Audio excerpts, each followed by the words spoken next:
YPI Pulau Gadung at every Sunday at 1 until 2 p.m. Stay watch on in our YouTube, okay? Saksikan kelas bahasa Inggris di YouTube channel SMP YPI setiap hari Senin jam 1 sampai jam 2 siang di kelas bahasa Inggris. Oke? Bye. Don't forget ya. Don't forget.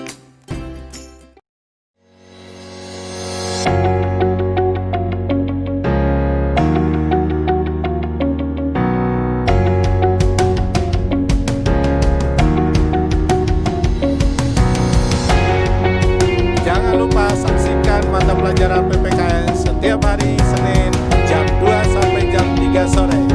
Hanya di channel YouTube SMP YPI Pulau Gadung. Oke, 3, 2, 1, kamera roll action. Assalamualaikum warahmatullahi wabarakatuh.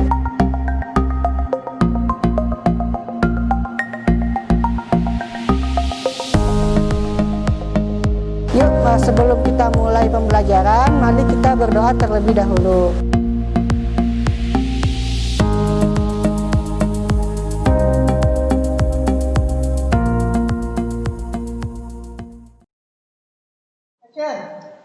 Assalamualaikum warahmatullahi wabarakatuh. Selamat siang anak-anak. Bagaimana kabarnya hari ini? Semoga kalian dalam keadaan baik ya. Bertemu kembali bersama Ibu di sini di PJJ YPI belajar online, gak masalah. Ya, sebelum kita mulai, mari kita membaca doa terlebih dahulu. Berdoa dimulai.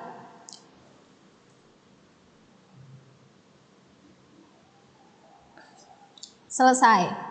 Ya, hari ini materi yang akan kita pelajari mengenai pidato persuasif. Ya, sekarang kalian siapin dulu buku dan alat tulisnya. Ya, jadi nanti kalau ada yang harus dicatat, jadi kalian udah siap. Ya, sudah siap semua? Ya, bagus. Langsung kita mulai ya. Ya, hari ini kita materinya itu pidato persuasif atau mengungkap gagasan persuasif melalui pidato. Ya, sebelum kita masuk ke materi yang baru, Ibu mau bahas dulu materi yang sebelumnya. Jadi kita flashback dulu nih. Jadi sebelumnya itu kita udah belajar teks laporan percobaan. Ya, kita udah belajar apa itu teks laporan percobaan, bagaimana ciri-cirinya, apa aja aspek yang ada di dalam teks laporan percobaan, kemudian kita belajar strukturnya, sampai Ibu berikan tugas. Nah, setelah Ibu periksa tugasnya, ada beberapa yang belum mengumpulkan juga sampai saat ini, tapi setelah Ibu periksa, kayaknya kalian banyak yang salah paham sama tugasnya. Jadi tugasnya itu kalian cari teks laporan percobaan di internet, kemudian tentukan strukturnya sama bagian-bagiannya. Tapi kemarin ternyata masih ada yang mengirimkannya hanya strukturnya saja, jadi tidak ada teks laporan percobaannya. Tapi nggak apa-apa, nanti bisa diperbaiki lagi, kemudian nanti dikirim ulang, nggak apa-apa. Ya, kita masuk ke materi hari ini, mengungkap gagasan persuasif melalui pidato. Ya, ini bab kedua. Nanti yang akan kita bahas itu ada 5 poin. Yang pertama, memahami pidato persuasif. Yang kedua, informasi dalam pidato persuasif. Yang ketiga, simpulan isi pidato persuasif. Yang keempat, struktur dan kebahasaan pidato persuasif. Dan yang kelima, penyusunan pidato persuasif. Ya, jadi untuk hari ini yang kita bahas itu hanya sampai strukturnya. Untuk kebahasaannya dan penyusunan pidato persuasifnya itu nanti akan dibahas di pertemuan selanjutnya. Jadi hari ini kita fokus ke poin A, B, C, sama yang D, tapi D itu cuma strukturnya aja. Ya, kita lanjut. Yang A, yang pertama, pemahaman pidato persuasif. Ya, kita harus paham dulu apa itu pengertian pidato persuasif, ya jenis-jenisnya sama metode yang digunakan saat kita berpidato. Ya, sekarang kita masuk ke pengertiannya ya. Kalau misalnya ngomongin pengertian, kita balik lagi nih, bahas dulu satu-satu katanya. Pidato, pidato itu biasanya orang menyampaikan sesuatu gitu. Pidato itu biasanya kita menyampaikan sesuatu melalui lisan atau tulisan. Nah, persuasif itu kalau kita bahas persuasif, biasanya itu isinya ajakan. Jadi kalau misalnya kalimat persuasif biasanya ajakan. Jadi tujuan pidato ini mengajak, ya. Jadi kalau pidato persuasif itu pidato yang bertujuan meyakinkan pembaca atau pendengar dengan menyajikan argumen dari sudut pandang si pembicara. Jadi tujuannya ngajak orang. Tapi kalau diajak kan pasti harus ada alasan-alasannya kan. Misal, beli dong nih dagangan saya, misal kalau sales nih, beli HP ini dong. Alasannya apa? Kenapa kita harus beli HP itu? Kenapa kelebihannya apa? Nah, itu dijelaskan secara logis sama kayak pidato. Misalnya diajak untuk tidak menggunakan mengurangi penggunaan plastik. Alasannya apa? Kenapa harus mengurangi gitu? Jadi orang menyampaikan pidato tujuannya mengajak, tetapi harus disertai alasan logis sehingga orang yang mendengarkan pun mau ikut ajakan dari orang yang berpidato. Ya. Kemudian selanjutnya jenis pidato itu ada 4. Ada manuskrip, ada memoriter, ada impromptu, dan ada extemporan. Ya, kita bahas satu-satu dari yang manuskrip. Pidato manuskrip. Pidato manuskrip merupakan teks pidato dengan menggunakan naskah, di mana juru pidato membacakan naskah pidato yang telah disiapkan dari awal sampai akhir. Jadi biasanya kalau kalian lihat ada orang yang berpidato dia bawa teks, nah itu berarti dia berpidatonya jenis pidatonya manuskrip, pakai metode manuskrip. Apa maksudnya? Bawa teks. Jadi yang disampaikan itu sesuai yang ada di dalam teks yang dibawa sama orang tersebut atau orang yang sedang berpidato. Nah, keuntungan dari metode ini itu yang pertama, kata-kata dalam pidato manuskrip dapat dipilih dengan baik sehingga juru pidato dapat menyampaikan arti yang tepat dan pernyataan yang jelas. Jadi karena sudah disiapkan, pidatonya sudah disiapkan, udah ada kata-katanya sehingga orang yang menyampaikan itu bisa memilih ini pantas nggak kalau diomongin. Sebelum dia berpidato dia udah revisi dulu nih, udah dilihat dulu nih teksnya, ini pantas nggak kalau diomongin, ini cocok nggak untuk audiensnya, untuk pendengarnya gitu. Jadi kelebihannya itu kata-katanya bisa dipilih sehingga nggak salah makna gitu. Nah, keuntungan yang kedua, pernyataan dapat dihemat karena manuskrip dalam bahan pidato dapat disusun kembali. Jadi pernyataan itu, jadi kalau misalnya tulisannya banyak gitu, dapat dihemat, jadi langsung simpulannya aja gitu. Misal satu kalimat, ini panjang nih misalnya nih tulisannya, tapi bisa dihemat langsung ke inti dari kalimat tersebut gitu. Jadi walaupun baca bisa menghemat pernyataan gitu. Yang ketiga, kefasihan bicara dapat dicapai dan diatur karena kata-kata sudah disiapkan sebelumnya. Ya, karena dia baca, kan manuskrip nih bawa bacaan, bawa teks, bawa skrip. Karena dia baca, jadi kata-katanya itu biasanya lebih teratur karena sudah ditulis gitu. Jadi kalau misalnya yang disampaikan sesuai dengan tulisan, sehingga tidak ada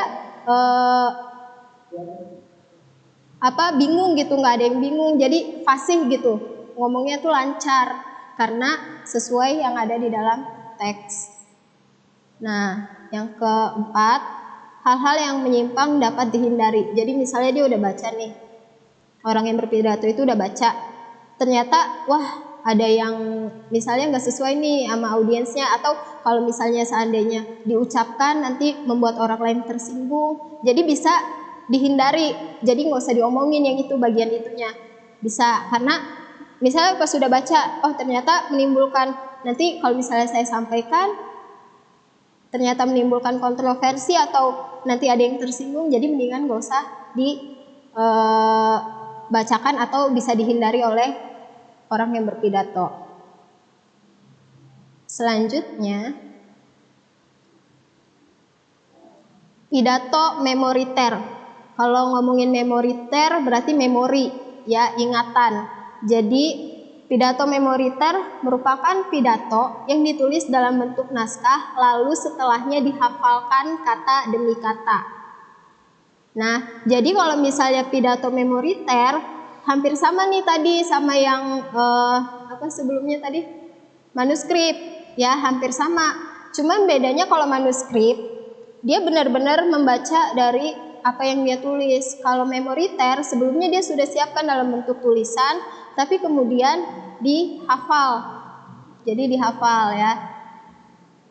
Baru nanti disampaikan ke audiens atau pendengarnya. Pada pidato jenis memoriter seperti ini, yang penting kamu memiliki kemampuan menghafalkan teks pidato dan mengingat kata-kata yang ada di naskah pidato dengan baik, ya. Jadi kemampuan kamu mengingat ya harus baik gitu, karena kan ini bentuknya hafalan, ya. Jadi setelah kamu menulis, dihafalkan, jadi diingetnya nggak usah per kata sih, nggak usah setiap kata-kata diingetin, poin-poinnya aja diingat, sehingga yang dibahas itu nggak melenceng, masih sesuai dengan teks yang kamu siapkan tadi. Keuntungannya, jika kalian menghafal pidato, pidato kamu akan lancar, tetapi kerugiannya kamu akan berpidato secara monoton, sehingga kemungkinan besar kamu tidak mampu menarik perhatian hadirin.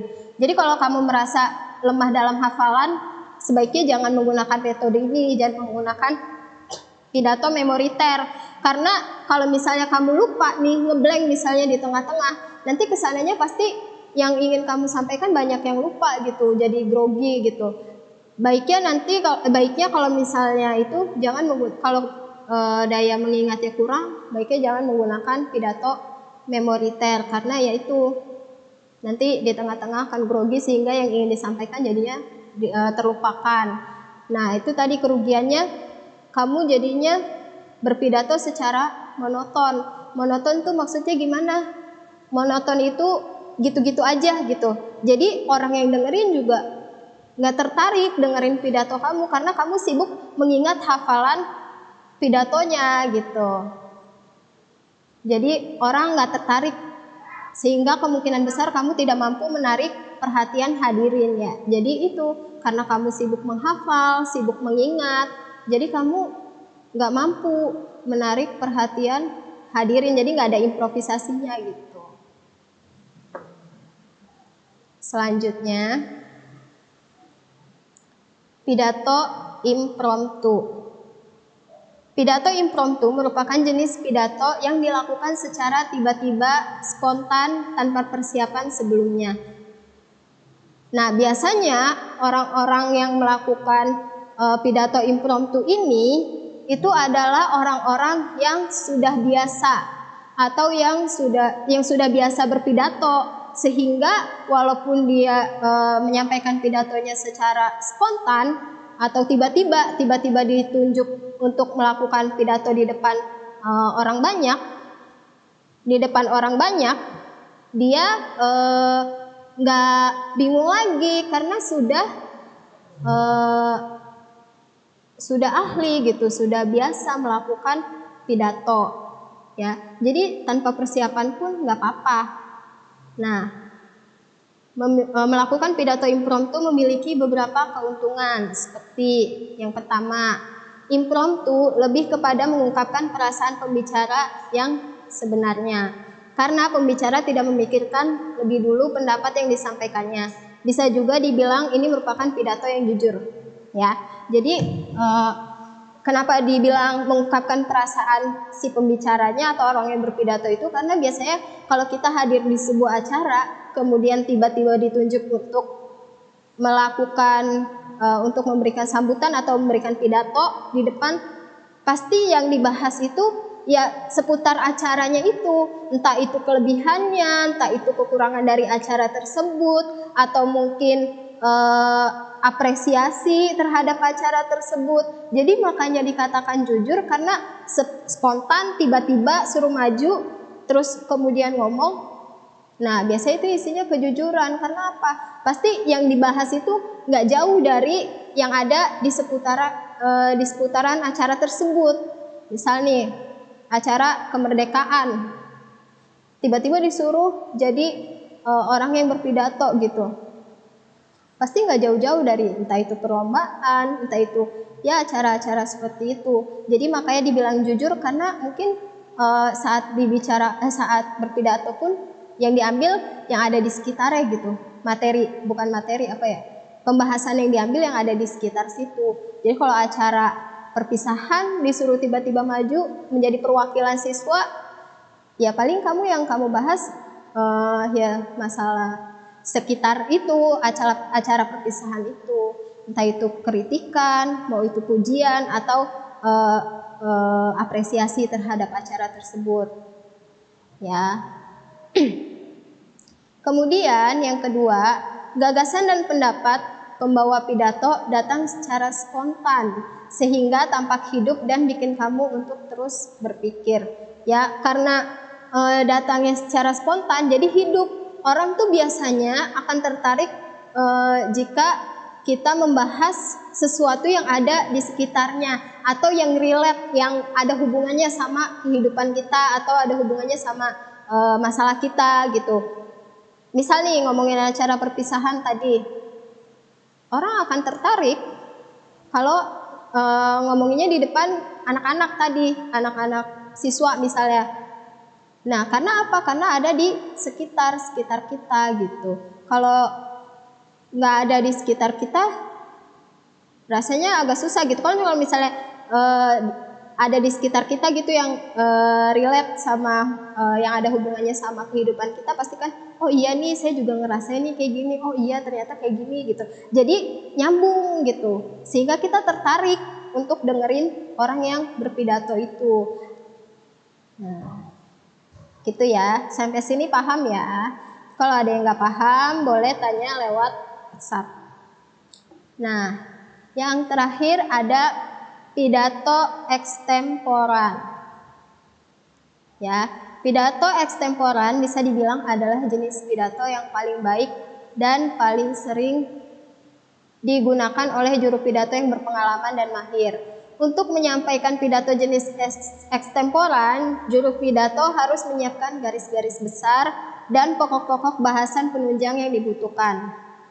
Ya, jadi misalnya ini biasanya dilakukan oleh orang yang udah biasa berpidato, yang mahir, yang udah biasa berpidato, sehingga nanti hari ini pidato ya, misalnya ditunjuk nih tiba-tiba pidato untuk menyampaikan penggunaan plastik gitu, mengurangi penggunaan plastik misalnya.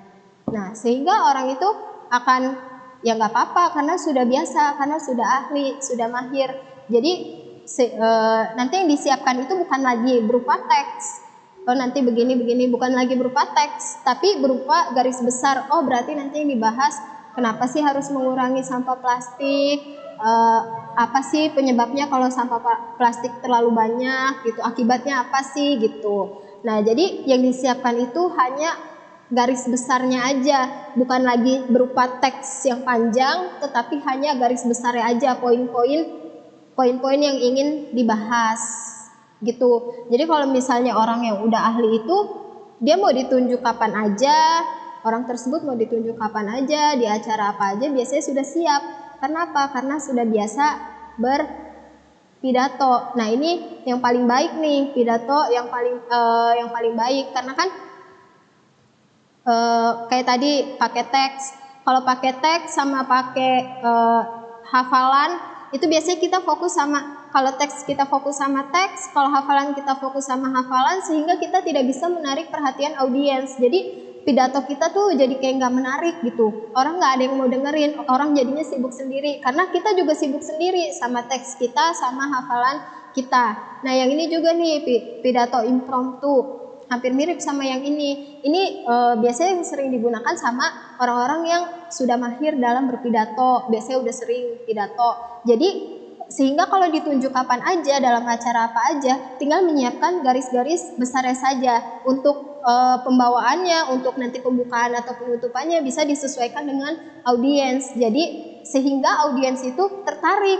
Karena kita juga fokus ke audiens. Jadi yang bicara fokus ke audiens, jadi audiensnya juga fokus ke orang yang berbicara. Kalau berbeda dengan tadi yang teks sama hafalan, karena kitanya sibuk membaca, sibuk menghafalkan, jadi audiens juga sibuk sendiri gitu. Kita pidatonya juga jadinya monoton begitu-gitu aja karena sudah ada teksnya gitu. Kalau misalnya kayak gini kan kayak extemporan, kita bisa selingin sama pantun misalnya, atau sama games, atau sama apa gitu, sehingga suasana orang yang berpidato jadi lebih hidup, jadi audiensnya juga tertarik mendengarkan pidato dari orang yang berpidato itu.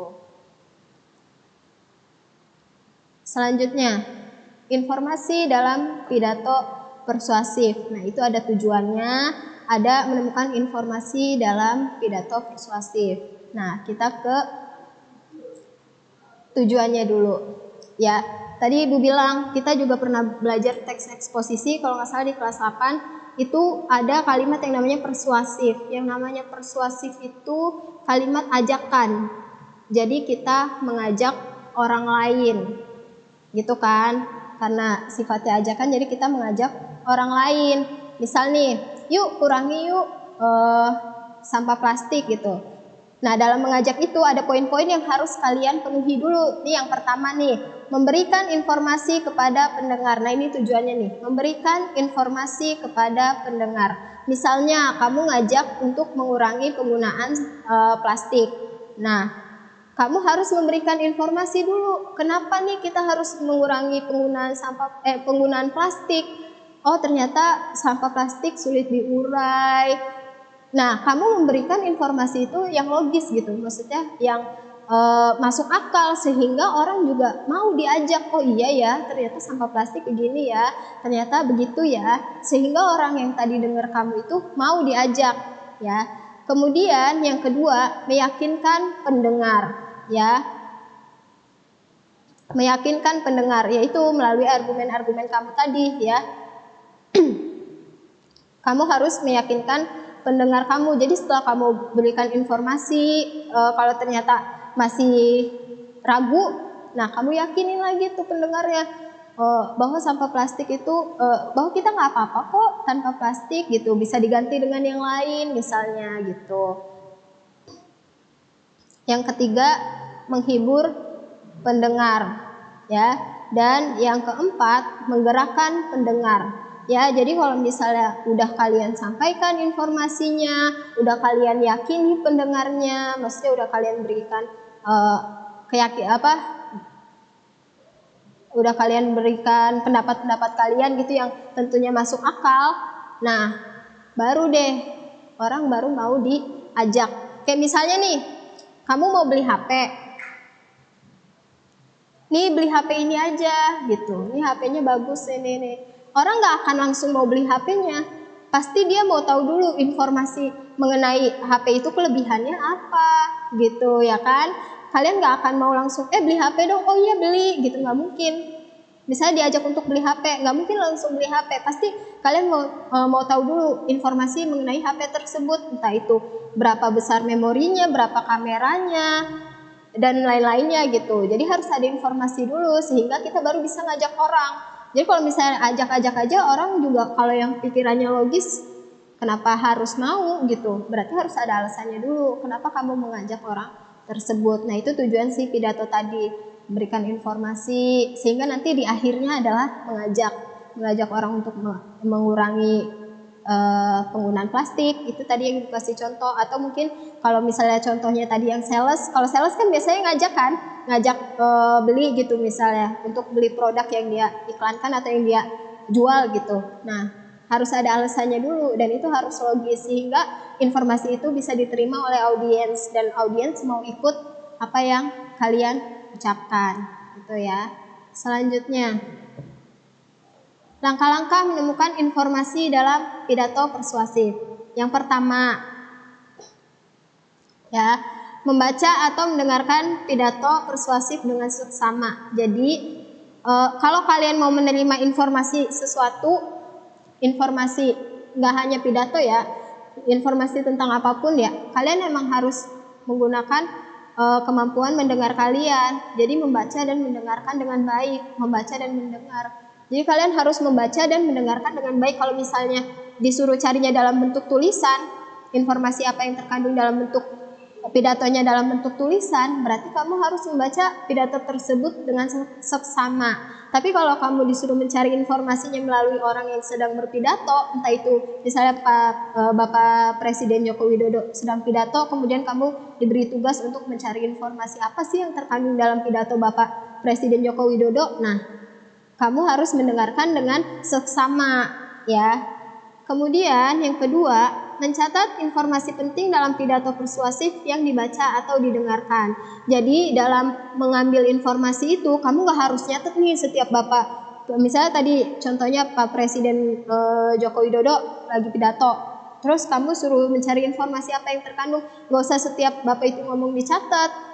Misalnya Pak Jokowi dicatat, setiap ngomong gak usah. Jadi poin-poin pentingnya aja, misalnya bahas apa kemerdekaan, terus bahas apa cara mengisi kemerdekaan gitu.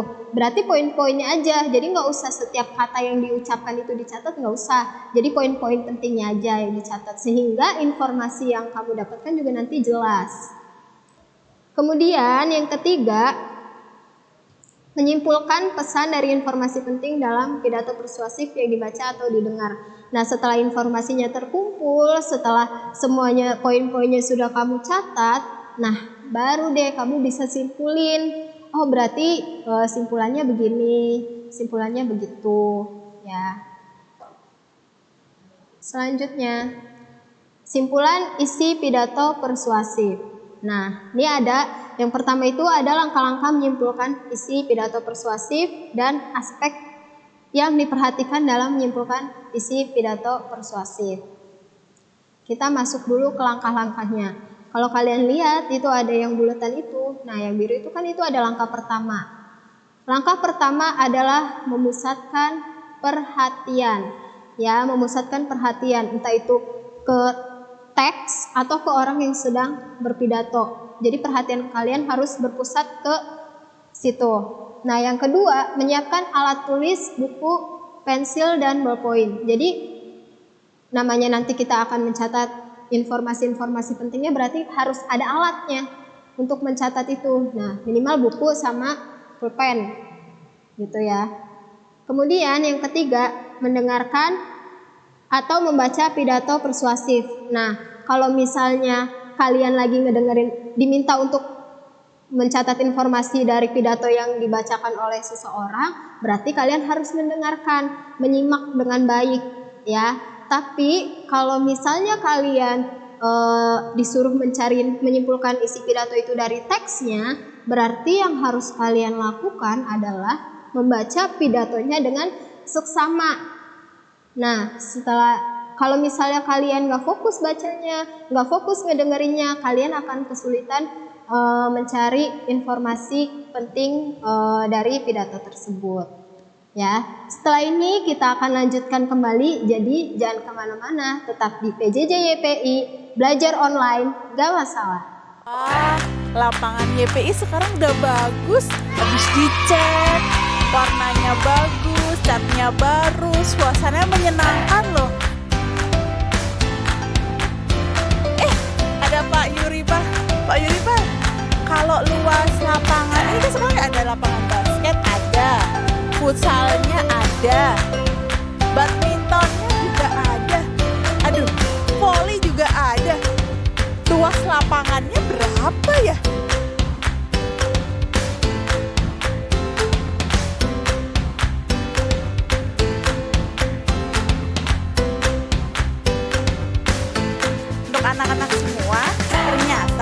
matematika itu bisa buat ngitung luas lapangan voli. Jadi jangan lupa saksikan pelajaran matematika dan kalian bisa ikuti di PJJ SMP YPI.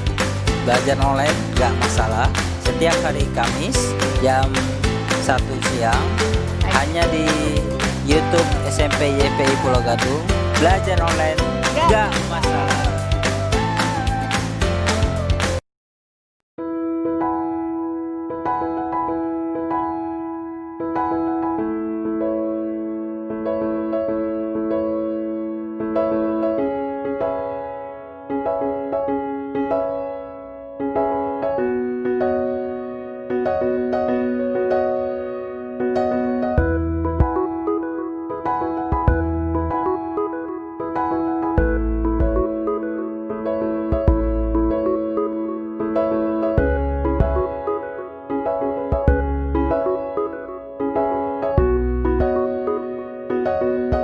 Assalamualaikum warahmatullahi wabarakatuh.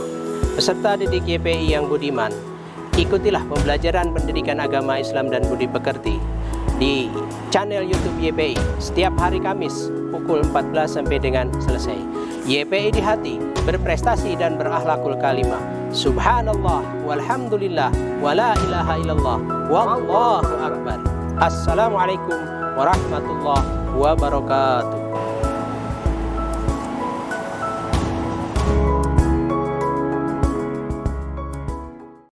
Oke, 3, 2, 1, kamera roll action. Assalamualaikum warahmatullahi wabarakatuh.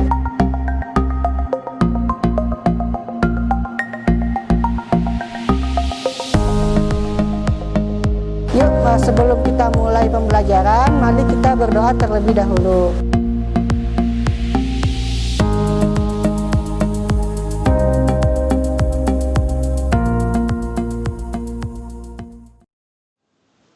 Ya, kembali lagi bersama Ibu di sini di PJJ YPI. Belajar online nggak masalah. Ya, kita lanjutkan kembali ya. Tadi kan kita udah sampai ke poin nomor 3 ya. Mendengarkan atau membaca pidato persuasif.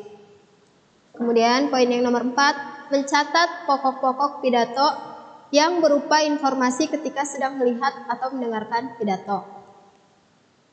Setelah kalian tadi memusatkan perhatian, kemudian siapin alat tulis. Nah, kalian dengerin kan secara fokus, dengerin atau membaca pidato yang sudah ada itu secara fokus. Nah, baru kalian catat. Yang keempat itu catat pokok-pokok pentingnya. Jadi kira-kira poin-poin pentingnya apa aja itu kalian catat di kertas yang tadi, di buku yang sudah kalian siapkan ya. Jadi mau itu tugasnya suruh membaca pidato, mau nanti kalian menyimpulkannya lewat tulisan pidato yang berupa tulisan atau pidato yang berupa pidato yang disampaikan oleh orang lain. Nah, itu kalian harus mencatat pokok-pokok pentingnya. Nah, kemudian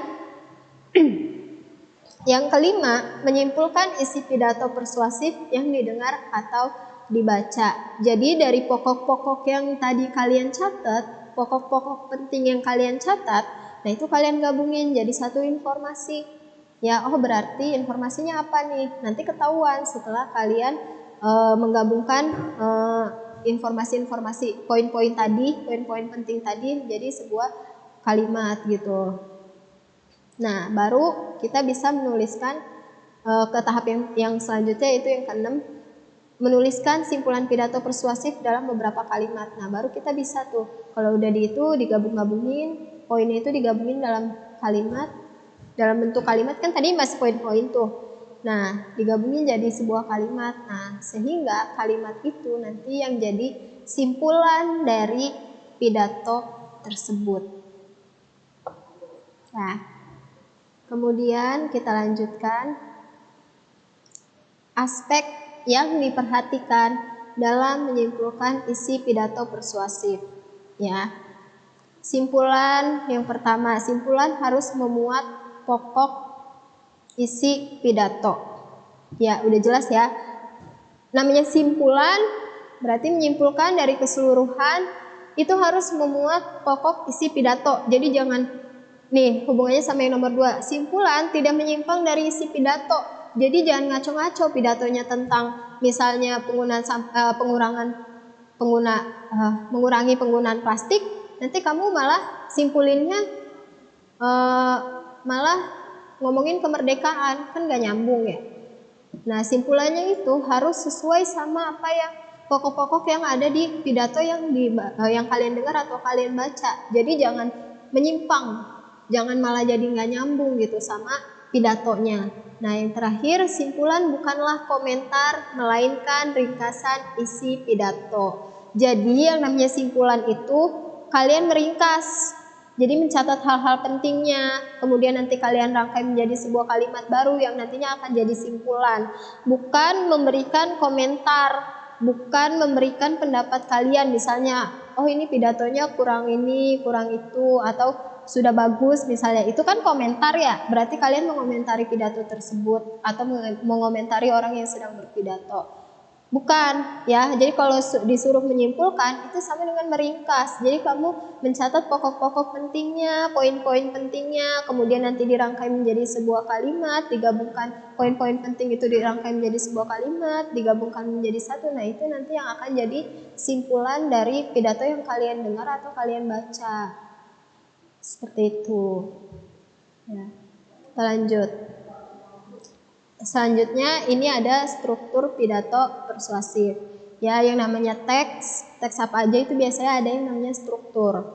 Termasuk si pidato ini. Si pidato ini ada strukturnya. Pidato persuasif strukturnya ada 3. Pembuka, isi, dan penutup.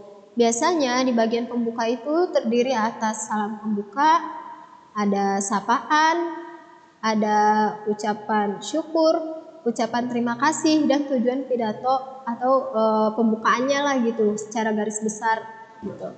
Jadi misalnya kalau kalian lihat orang yang berpidato biasanya assalamualaikum, nah terus sapaan yang terhormat Bapak Kepala Sekolah, atau yang saya hormati Bapak Kepala Sekolah gitu. Nah itu sapaan. Nah, ucapan syukur, puji syukur kehadirat Allah Subhanahu wa taala. Nah, itu ucapan syukur. Nah, itu harus ada di bagian pembukaan.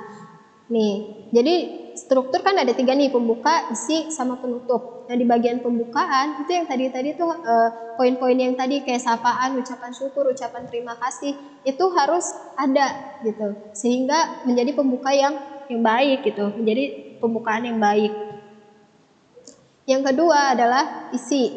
Ya. Isi pidato memaparkan permasalahan atau materi yang akan disampaikan gitu. Jadi isinya itu karena isi berarti pokok pembahasannya emang yang mau dibahas apa, atau masalah apa yang mau dibahas, atau apa yang ingin disampaikan oleh orang yang berpidato gitu. Nah, itu biasanya ada di isi. Jadi semua yang pengen disampaikan itu adanya di isi.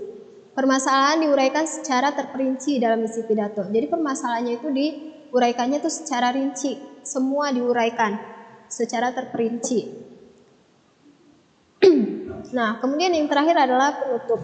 Penutup merupakan bagian akhir pidato. Ya, namanya penutup berarti adanya di akhir. Ya. Penutup terdiri atas simpulan, ucapan terima kasih, permohonan maaf, dan salam penutup. Ya, biasanya simpulan itu dari yang tadi dari isi tadi. Nah itu disimpulkan oleh orang yang berpidato. Jadi intinya mau ngapain, tujuannya, balik lagi ke tujuan. Nah itu disimpulin di akhir. Nah ucapan terima kasih dan permohonan maaf. Biasanya permohonan maaf itu jika ada salah kata misalnya gitu kan. Selanjutnya nih kita bahas satu-satu ya. Di bagian pembukaan itu ada 5 aspek yang harus kalian perhatikan dari pembukaan itu kan. Yang pertama, merebut perhatian. Jadi penting banget itu di bagian pembuka itu penting banget untuk yang pertama nih, merebut perhatian. Maksudnya gimana? Jadi kita kan misalnya jadi orang yang berpidato. Kita kan ngomong nih di depan audiens, di depan orang banyak. kita harus bisa merebut perhatian orang-orang tersebut sehingga mereka fokus untuk mendengarkan kita gitu ya. Jadi gimana caranya? Ya mungkin di awal kalian buka dengan pantun. Nah biasanya kan kalau kayak gitu kan orang jadi lebih rileks, lebih santai gitu. Dibuka dengan pantun atau dengan kisah-kisah inspiratif atau kisah-kisah lucu, boleh juga. Jadi bagaimana caranya kita harus merebut perhatian si audiens sehingga audiensnya itu fokus dengerin kita gitu.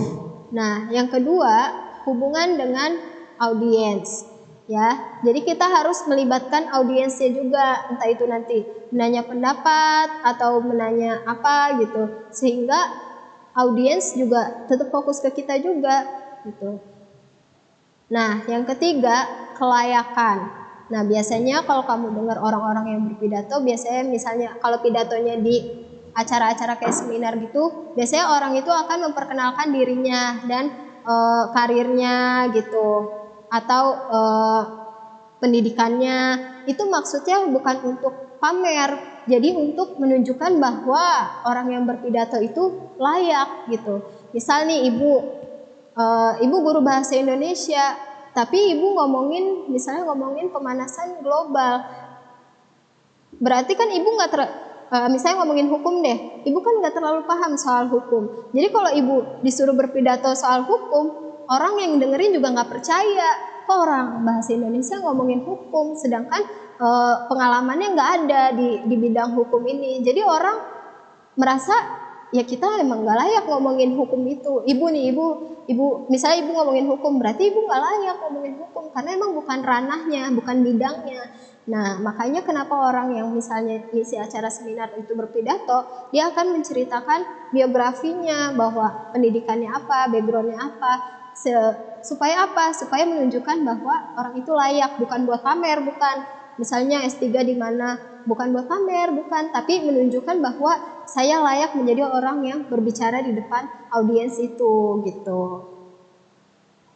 Yang keempat, tujuan. Ya tadi di bagian pembuka kan ibu udah bilang kan tadi yang pas di struktur. Nah itu emang harus ada tujuannya, tujuan kita berpidato itu apa gitu. Sehingga orang pas sudah tahu tujuannya, oh ya mau dengerin gitu. Nah yang terakhir, peta jalan atau ibu bilangnya peta pikiran gitu. Jadi kita harus menyiapkan nih poin-poinnya. Jadi kita harus sudah punya poin-poin sehingga yang disampaikan itu jelas, yang disampaikan itu runtut, yang disampaikan itu sesuai gitu ya.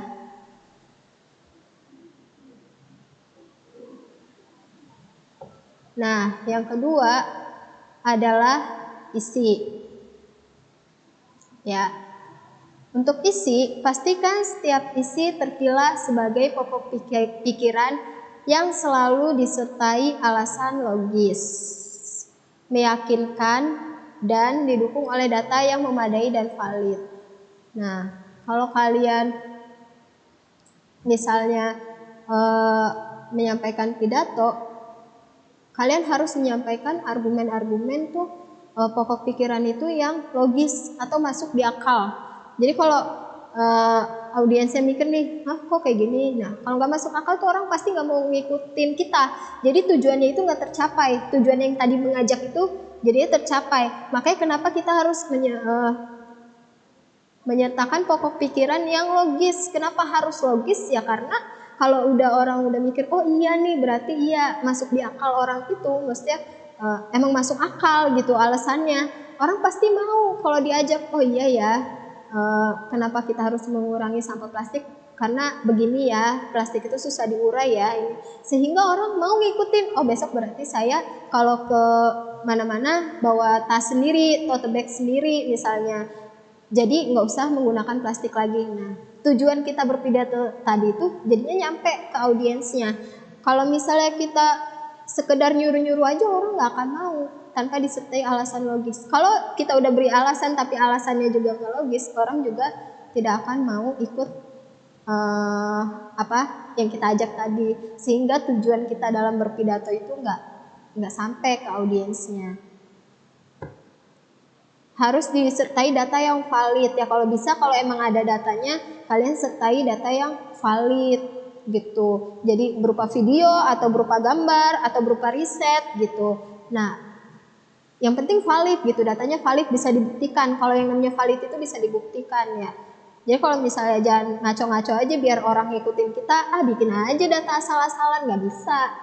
Nggak bisa, datanya harus valid. Orang juga, audiensnya juga akan berpikir kok begini, kalau misalnya nggak masuk akal pasti nggak mau diikutin. Dibalik lagi ke tujuan pidato kita tadi. Jadi pidato kita itu orang tujuannya itu nggak sampai ke audiens, karena audiensnya nggak akan mau ngikutin. Kenapa? Karena ya tadi alasan yang kita berikan atau informasi yang kita berikan itu tidak logis atau tidak valid. Tuh.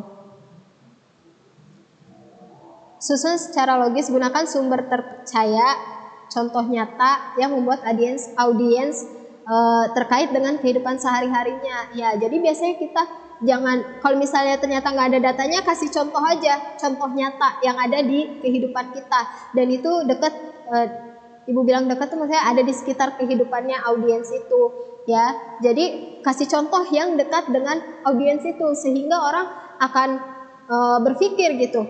Oh iya ya, ternyata begini ya gitu.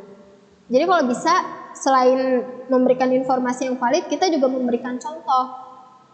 Contoh kalau bisa yang dekat dari audiens itu, maksudnya dekat dengan kehidupan audiens itu di sekitar kita aja gitu. Sehingga nanti contohnya pun bisa diserap dengan baik. Tuh. Nah, yang terakhir adalah bagian penutup. Bagian penutup sebaiknya dibuat dengan menarik dan mampu meninggalkan kesan sehingga isi pidato akan diingat dengan lebih baik oleh audiens. Ya, jadi penutup itu sama kayak pembuka gitu. Jadi kayak kita kalau habis ketemu orang baru, itu akan berkesan kalau di akhir orang itu memberikan sesuatu yang berkesan gitu, yang sulit dilupakan gitu. Nah, penutup sebaiknya dibuat menarik. Misalnya tadi kamu udah buka nih, bukanya pakai pantun. Kalau bisa ditutup lagi pakai pantun, sehingga orang ingat nih, oh ini pas kemarin pas Bapak A, misalnya Bapak A ini pidato, diawalinya sama pantun nih, terus ditutupnya juga pakai pantun. Jadi orang ingat gitu sama kita, ingat apa yang kita omongin, ingat sama ajakan kita, sehingga kalau orang udah ingat kayak gitu, biasanya nanti sampai kapanpun akan terus diingat gitu. Jadi kalau misalnya tadi di awal udah dibuka pakai pantun, ya di akhirnya penutupnya juga pakai pantun, mungkin biar bisa menarik atau bisa mencairkan suasana yang tadinya mungkin tegang, atau mungkin kalau misalnya tidak dengan pantun, dengan kisah-kisah cerita-cerita yang ada hubungannya sama yang materi yang tadi kita sampaikan atau isi pidato yang tadi kita sampaikan, ya gitu ya.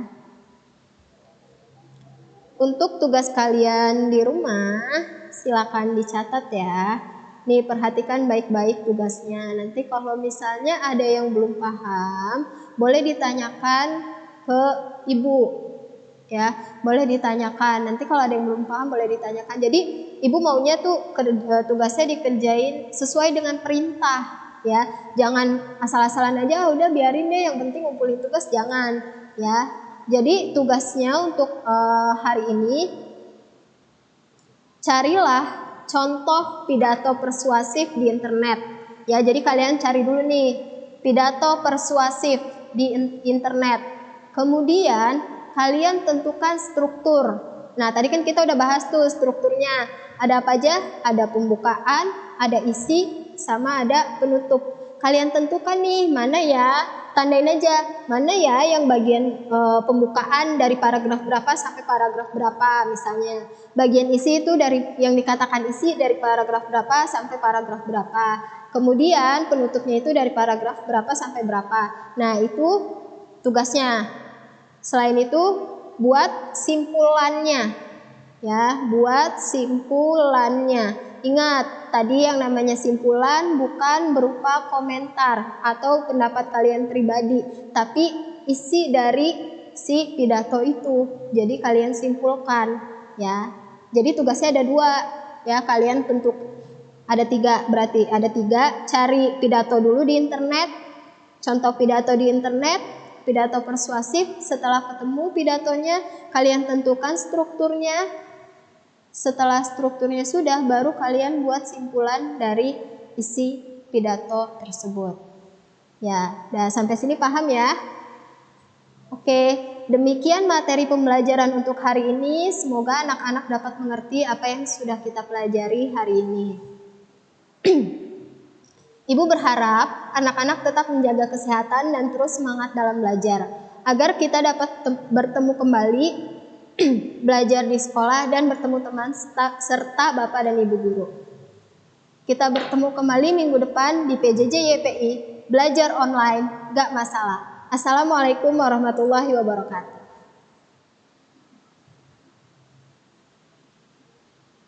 Oke, 3, 2, 1, kamera, roll action. Assalamualaikum warahmatullahi wabarakatuh.